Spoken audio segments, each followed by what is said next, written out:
कल शाम टोक्यो से हिंदुस्तान लौटेंगे नीरज चोपड़ा। नीरज चोपड़ा ने एथलेटिक्स में जीता है पहला गोल्ड। नीरज चोपड़ा का देश में बेसब्री से हो रहा है इंतजार। नीरज चोपड़ा के साथ पदक पाने वाले भारतीय हॉकी टीम और सिल्वर मेडल जीतने वाले रवि दहिया भी होंगे।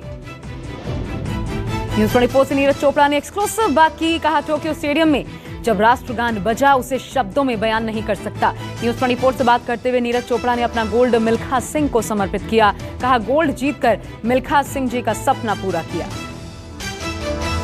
कुछ वीडियोस जब अपना राष्ट्रगान बज रहा था और मैं वहां पे खड़ा था और मतलब मुझे भी ऐसा फील हो रहा था कि हाँ यार कहीं ऐसे लग रहा था कि आंसू ना आ जाए, लेकिन मेरे अंदर एक जोश था। गोल्ड मेडल जीतने के बाद नीरज चोपड़ा पर धन वर्षा। हरियाणा सरकार ने 6 करोड़ रुपए का ऐलान किया।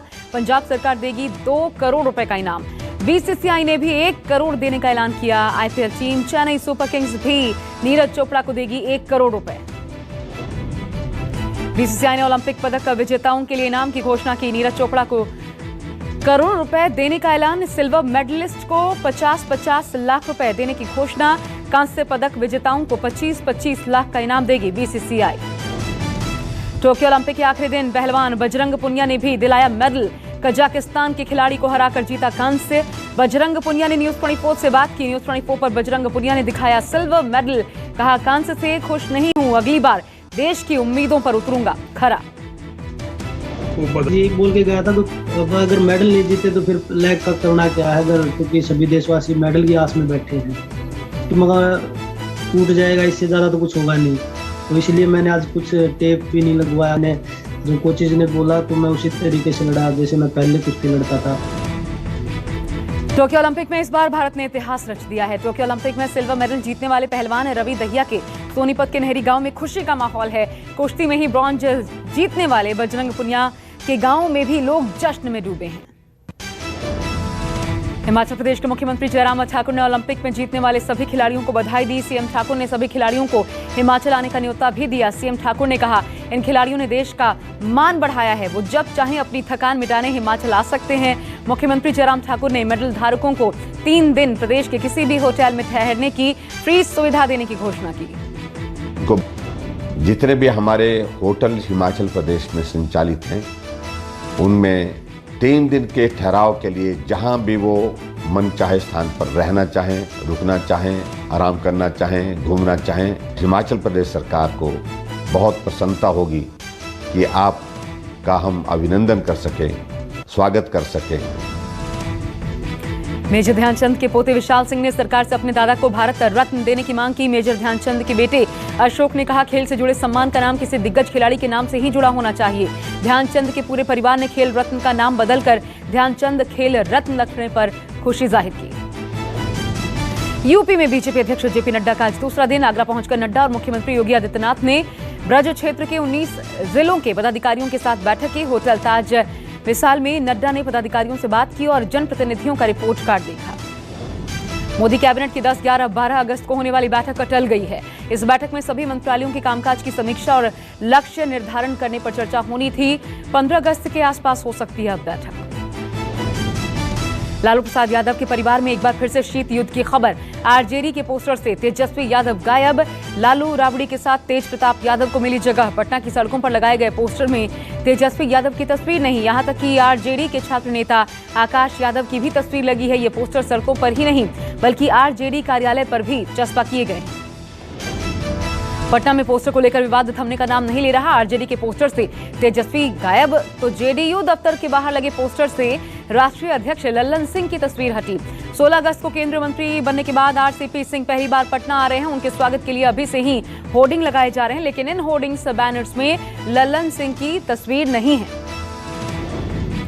ओपी राजभर ने दिखाए तेवर। कहा, योगी की लीडरशिप में अगर बीजेपी विधानसभा चुनाव लड़ेगी तो हम कतई नहीं करेंगे गठबंधन।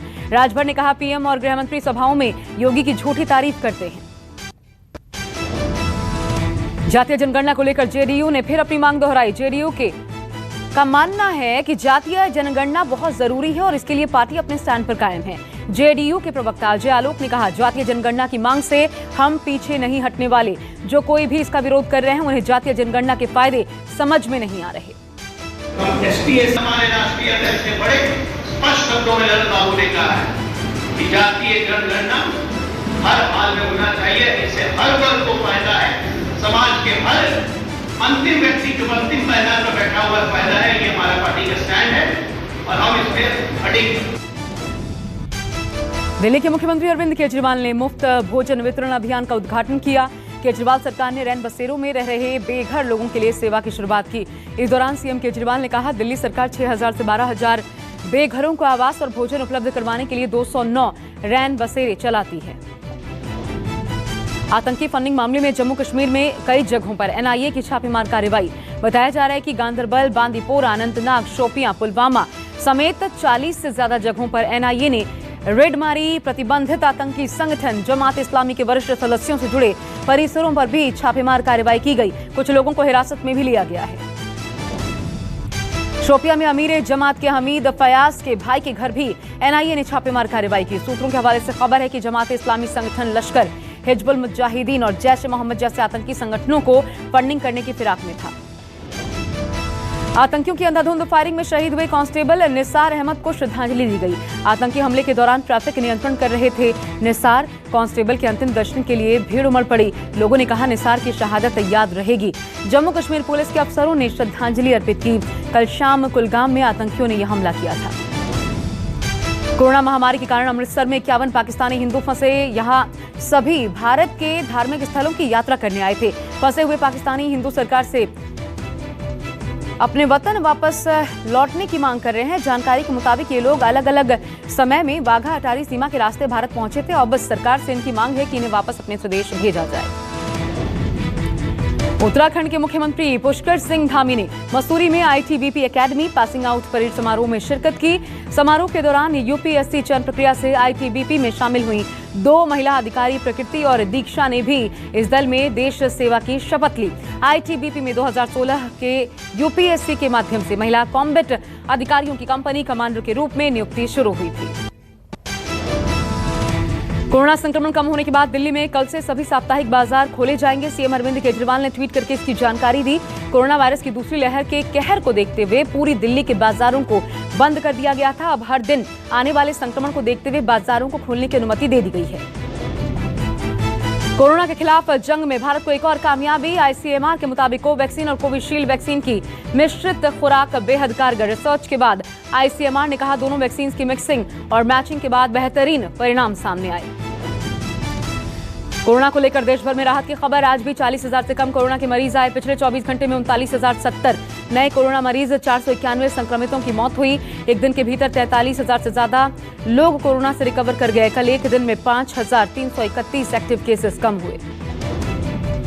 अमेरिकी स्टडी में बड़ा दावा, संक्रमण के बाद वैक्सीन न लगवाने वालों को ज्यादा खतरा। स्टडी में कहा गया, कोरोना से ठीक होने के बाद जो लोग वैक्सीन नहीं लगवा रहे उन्हें री इन्फेक्शन का दोगुना खतरा है। हिमाचल में श्रावण अष्टमी नवरात्र को लेकर सरकार का फैसला। श्रद्धालुओं को दिखानी होगी आरटी-पीसीआर नेगेटिव रिपोर्ट के अलावा श्रद्धालु वैक्सीनेशन का सर्टिफिकेट भी दिखा सकते हैं। दोनों डोज लेने वालों को ही मंदिर में प्रवेश मिल पाएगा। आज दिल्ली एनसीआर में बारिश ने लोगों को गर्मी से राहत दी है। कई इलाकों में जल जमाव से हालांकि मुश्किलें भी बढ़ी। दिल्ली के अशोका रोड और चाणक्यपुरी में सड़कें जलमग्न नजर आ रही हैं। मौसम विभाग ने कल भी बारिश होने की संभावना व्यक्त की है। दिल्ली समेत मध्य प्रदेश और राजस्थान के कुछ इलाकों में भी बारिश होने की संभावना जताई गई है। एमपी में बाढ़ प्रभावित इलाकों के हवाई सर्वे पर निकले केंद्रीय मंत्री ज्योतिरादित्य सिंधिया पहले कंट्रोल कमांड सेंटर पहुंचे, जहां उन्हें अंचल में बाढ़ राहत, बांध, नदियों के जलस्तर और आने वाले मौसम की जानकारी ली। सिंधिया बाढ़ में डूबे शिवपुरी, ग्वालियर के गांवों में भी जमीनी दौरा करेंगे। पश्चिम बंगाल के 2 जिलों में आकाशीय बिजली गिरने से 4 लोगों की मौत हो गई, 7 लोग घायल हो गए। जानकारी के मुताबिक नंदीग्राम में बिजली गिरने के कारण 2 लोगों की मौत की खबर है, जबकि पूर्वी वर्धमान जिले में बिजली गिरने से एक महिला सहित 2 अन्य लोगों की मौत की खबर है। भारी बारिश के चलते दक्षिण बंगाल के 7 प्रभावित जिलों में स्थिति और ज्यादा खराब है। बिहार में आसमान से आई आफत, बिजली गिरने से 9 लोगों की मौत की खबर। बांका जिले में 7, औरंगाबाद जिले में 2 लोगों की मौत हो गई। बिजली की चपेट में आने से एक 12 साल की बच्ची समेत 7 लोगों की जान चली गई। घटना के बाद से गांव में डर का माहौल है। दिल्ली के पश्चिम बिहार ईस्ट में खुलेआम गोलियां चलाता दिखा शख्स। घटना का वीडियो सोशल मीडिया पर वायरल। वीडियो में जन्मदिन के जश्न के दौरान एक शख्स पिस्तौल से लगातार फायरिंग करता नजर आ रहा है। पुलिस ने फायरिंग कर रहे शख्स की पहचान कर ली है। साथ ही वीडियो में मौजूद सभी के खिलाफ केस दर्ज किया गया है। ग्रेटर नोएडा में ईस्टर्न पेरिफेरल हाईवे पर दर्दनाक हादसा। चार्टर्ड बस ने सड़क किनारे खड़ी ट्रक को पीछे से टक्कर मारी। 100 यात्री सवार थे। टक्कर के बाद एक की मौत, कई लोगों की घायल होने की खबर। तमिलनाडु में ताइक्वांडो कोच ने गिनीज बुक में दर्ज करवाया नाम। एक बार में तोड़े कंक्रीट के 47 ब्लॉक।